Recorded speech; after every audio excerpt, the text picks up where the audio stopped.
Okay, let's go.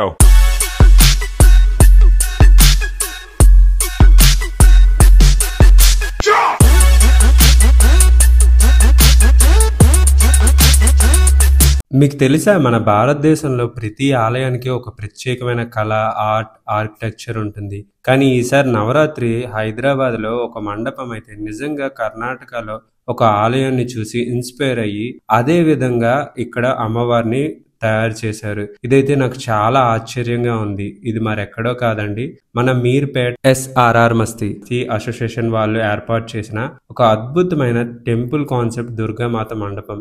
ప్రతిరోజు ఈ మండపంలో ఇచ్చే హారతి అయితే ఒక స్పెషల్ అట్రాక్షన్ అని చెప్పుకోవాలి. మీరు కూడా ఒకసారి చూడండి.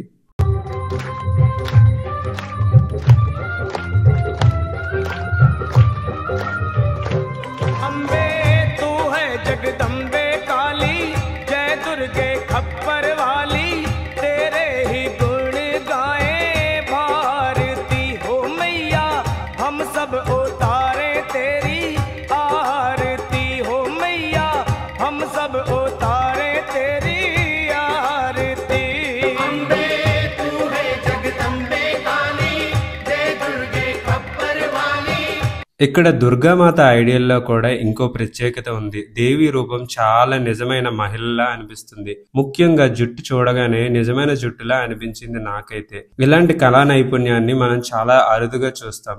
ఈ వెలుగులో వాళ్ళు ఇచ్చే హారతి అయితే నెక్స్ట్ లెవెల్. దాన్ని మాత్రం మిస్ అవ్వకూడదు. ఆర్గనైజర్ మాటల్లో ఈ మండపం యొక్క విశిష్టత గురించి మీరు కూడా వినండి. హాయ్, నా పేరు సిద్ధు. మా కాలనీ పేరు ఎస్ఆర్ఆర్, శ్రీ రాజరాజేశ్వరి కాలనీ. అందరూ మా గ్యాంగ్ని ఎస్ఆర్ఆర్ మస్తీ గ్యాంగ్ అని పిలుస్తారు.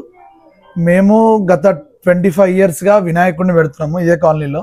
తర్వాత ఒక 7 years నుంచి అమ్మవారు పెడుతున్నాము. ఇది మా 7th year రన్నింగ్. ఈసారి అమ్మవారి కాన్సెప్ట్ మొత్తం ఒక టెంపుల్ కాన్సెప్ట్. టెంపుల్ కాన్సెప్ట్ ఎందుకు వచ్చింది అంటే, గత 6 yearsగా లాక్డౌన్తో పోలిస్తే కూడా మేము రెగ్యులర్గా ఒక్కొక్క కాన్సెప్ట్ ఒక్కొక్క మాదిరిగా అమ్మవారిని పెడతాము. అదే తరహాలో ఈ ఇయర్ మేము అనుకున్న concept temple concept. Temple concept అనేది ఎందుకు వచ్చింది అంటే, మన అమ్మవారి రూపం అనేది కర్ణాటకలో లక్కుండి అనే ఒక ఊరు ఉంటుంది. ఆ ఊర్లో ఏదైతే ఒక అమ్మవారి రూపం ఉందో, ఆ అమ్మవారి రూపం ఆ face with yellow, full yellow, black tan colour మొత్తం హ్యాండ్స్కి కాళ్ళకి ఉంటుంది. ఎల్లో రూపం మాత్రమే ఉంటుంది. లక్షణంగా ఒక ఒరిజినల్ ఒక ఆడ మనిషి ఫేస్లా అని అమ్మవారిని క్రియేట్ చేసాము. దానికి సెట్ అయ్యే సెటప్ ఓన్లీ టెంపుల్ సెటప్.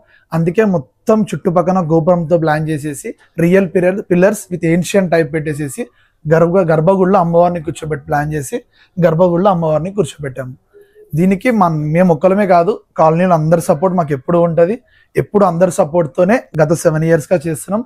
ఇది కూడా అంచెలంచెగా ఎదగాలని చెప్పి కోరుకుంటూ, అట్లనే రీసెంట్గా హైదరాబాద్ విశేషాలు అని చెప్పి ఒక పేజ్ మాకు బాగా ప్రమోట్ చేస్తారు, వినాయకుడు కావచ్చు, అమ్మవారు కావచ్చు. అదే తరహాలో మిడిల్ క్లాస్ ఎంఆర్ వీడియోస్ వాళ్ళు కూడా మాకు బాగా అవ్వాలి, ఇంకా ప్రమోట్ అందరూ చూడాలి, బాగుంది అని చెప్పి ఒక సోషల్ మీడియా ప్లాట్ఫామ్ ద్వారా మా దగ్గరకు వచ్చారు. వాళ్ళది కూడా ఇంకా ప్రమోట్ అవ్వాలి, మా అమ్మవారు కూడా ఇంకా ప్రమోట్ అయ్యి ఈ 5 daysలో రెగ్యులర్గా వచ్చి చూడాలని చెప్పి కోరుకుంటున్నాం. రెండో విషయం ఏంటంటే, రోజు మా దగ్గర 2 సార్లు పూజ ఉంటుంది. మార్నింగ్ 7:30కి ఉంటుంది, ఈవినింగ్ కూడా 7:30కి ఉంటుంది.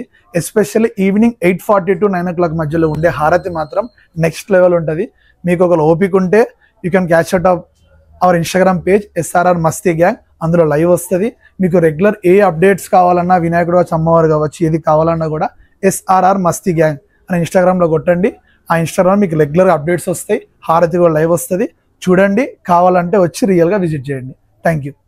ఆర్గనైజర్ మాటల్లో విన్నారు కదా, సోషల్ మీడియా ప్లాట్ఫామ్స్ అనేవి చాలా పవర్ఫుల్. నేను కూడా ఇన్స్టాగ్రామ్ పేజ్లో చూసి ఈ మండపానికి ఈజీగా రీచ్ అయ్యాను. షేక్పేట్ నుంచి మీర్పేట్ వెళ్ళడం అంటే అంత ఈజీ కాదు కదా. మీరు కూడా ఈ వీడియో చూసి మీ ఫ్రెండ్స్ అండ్ ఫ్యామిలీ మెంబర్స్తో షేర్ చేసినట్టయితే వాళ్ళకి కూడా ఈ మండపానికి రీచ్ అవ్వడానికి చాలా హెల్ప్ఫుల్ అవుతుంది.